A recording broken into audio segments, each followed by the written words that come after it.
penjelajah timeline, bayangkan di tahun ke-724, di istana termegah di dunia, Chang'an, Cina, Kaisar Tang yang menguasai setengah dunia, nerima surat. Bukan dari Roma, bukan dari Persia, tapi dari selatan, dari sebuah kerajaan yang mereka sebut Shilifoshi. Isinya, sang raja memperkenalkan diri dengan nama Shiliti Olopamo, Sri Indrawarman. Tapi tunggu, ini bukan satu-satunya surat gila yang dia kirim. Beberapa tahun sebelumnya, sekitar tahun 718, raja yang sama juga ngirim surat ke ujung dunia sebelah barat, ke tangan Khalifah Umar bin Abdul Aziz di Damaskus, penguasa kekhalifahan Umayyah. Pertanyaannya, kenapa Raja Buddha terkaya di Nusantara ini ngirim diplomasi dua kaki sekaligus, satu ke Kaisar China di timur, satu lagi ke Khalifah Islam di barat? Apa dia cuma mau dagang? Atau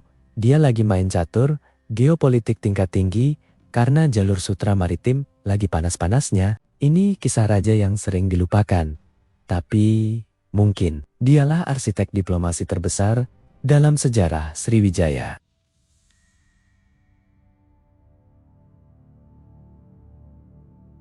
Oke, kita bongkar dari sumber paling keras dulu, biar nggak cocok logi. Sumber biru. Pertama, Shintangsu dan Jiutangsu, ini bukan naskah ecek-ecek. Ini arsip resmi dinasti Tang bro. Catatan birokrat paling teliti di abad ke-8. Di sana dicatat jelas, ada gelombang utusan dari Sriwijaya tahun 702, 716, dan puncaknya tahun ke-724. Dicatat nama rajanya Shilite Olopamo. Para sejarawan dari Koweït, sampai Slamet Muljana sepakat, ini pelafalan Cina untuk Sri Indrawarman, artinya pelindung Indra. Nama Sansekerta yang sangat Buddha Mahayana. Apa isi surat ke Kaisar Tang tahun 724? Raja Sri Indrawarman mempersembahkan 2 orang budak ketek dan minta Kaisar memberikan gelar resmi buat dia. Kenapa minta gelar?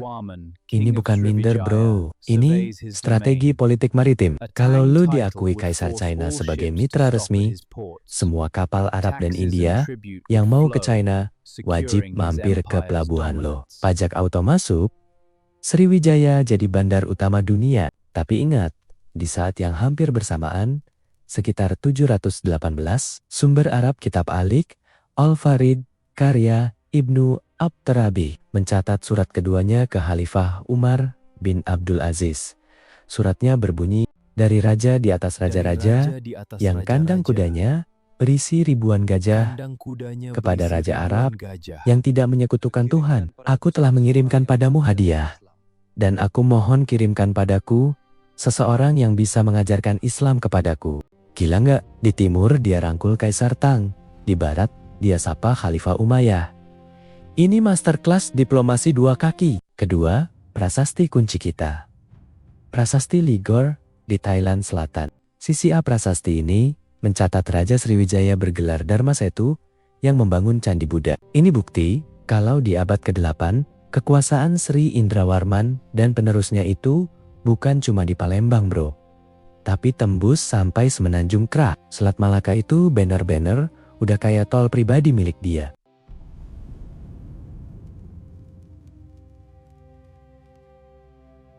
Nah, kalau sumber biru itu kaku kayak berita negara, sumber oranye itu gosip istana bro. Tapi justru dari sini kita tahu dramanya. Kita buka naskah Wangsakerta dan Carita Parahyangan. Catatan kecil ya, naskah Wangsakerta ini memang masih diperdebatkan keotentikannya oleh para sejarawan akademis. Makanya kita masukin ke kategori sumber oranye. Tapi naskah ini menarik banget buat melengkapi gambar besar zamannya. Di Wangsakerta ada catatan tentang periode zaman Kali Yuga di mana orang-orang Tajik Arab sudah mulai menguasai lautan barat.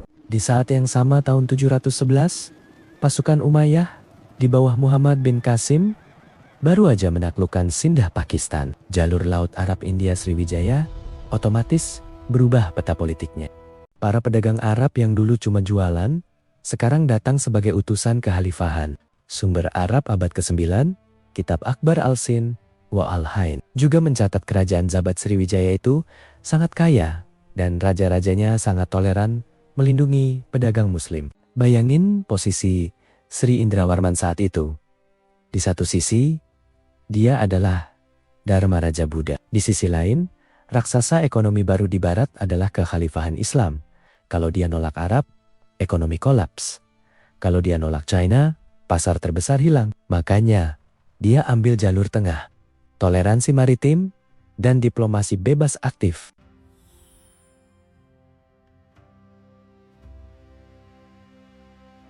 Nah, ini bagian yang bikin sejarawan berantem di kolom komentar. Selama ini kita sering diajarin.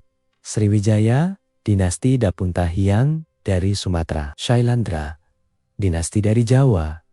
Dua dinasti terpisah. Tapi teori baru bilang, Tri Indrawarman adalah jembatannya The Bridge King. Coba perhatiin, pergeseran namanya secara logis. Pendiri Sriwijaya di Prasasti Kedukan Bukit bernama Dapuntahiang Jayanasa, nama lokal Austronesia. Tiba-tiba, di tahun 702, muncul nama Sri Indrawarman. Akhiran, Warman ini khas banget. Ini akhiran tradisi Pallava atau India yang sebelumnya dipakai Mulawarman di Kutai dan Purnawarman di Tarumanegara. Beberapa dekade kemudian, di Prasasti Ligor, muncul nama Dharmasetu dari Wangsa Soma yang memimpin Sriwijaya. Gimana menyambungkan titik-titik ini?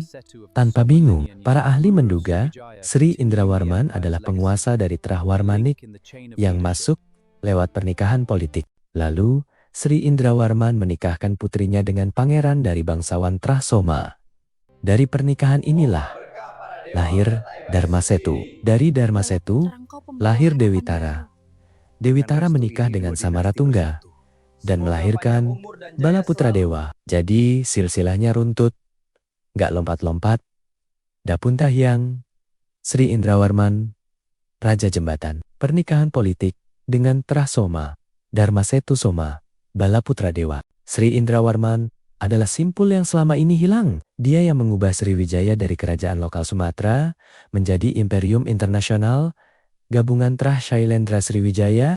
Soal jejak Islam, T. Due, Arnold dan Buya Hamka pernah berspekulasi toleransi Indrawarman inilah yang bikin permukiman Arab Muslim permanen di Brus sudah berdiri kokoh di tahun ke-760, gak mungkin ada pemukiman asing tanpa izin dan perlindungan resmi dari Raja.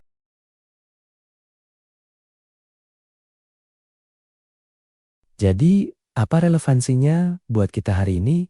Di tahun 2026, bro, lo pikir politik luar negeri Indonesia, diplomasi ke China, ke Timur Tengah, ke Barat, itu baru diciptakan zaman sekarang? Rumusnya sudah ditulis Sri Indrawarman 1300 tahun yang lalu. Dia mewariskan 3 DNA utama Nusantara. Diplomasi bebas aktif kuno. Dia nggak mengekor Cina, nggak tunduk ke Arab.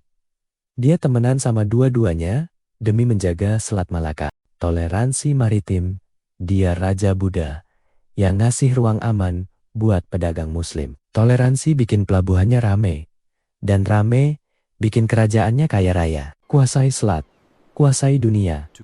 Dia paham betul geopolitik negara kepulauan. Siapa yang jaga Selat Malaka, dia yang pegang kunci ekonomi Asia. Jadi kalau hari ini lo jalan-jalan di tepi Sungai Musi, dengar suara azan berkumandang, gak jauh dari kelenteng atau wihara tua, ingat, benih toleransi itu salah satunya ditanam oleh sang Raja Jembatan, Sri Indrawarman. Gimana menurut lo bro? Apakah Sri Indrawarman ini murni jenius taktik dagang? Atau dia emang udah tertarik sama Islam secara pribadi? Tulis teori terbaik lo di kolom komentar. Kalau lo kaget baru tahu Sriwijaya sebedas ini main diplomasi dunia, ini baru permulaan. Di episode selanjutnya kita bakal bongkar Dharmasetu, sosok dari Trahsoma yang menyatukan Nusantara dan membangun Mahawihara Nalanda di India. Twistnya gak kalah gila. Jangan lupa support terus Timeline Nusantara dengan like, komen, dan subscribe. Karena cerita leluhur menunggu untuk diceritakan kembali. Yudi Poi pamit, sampai ketemu di pelabuhan selanjutnya.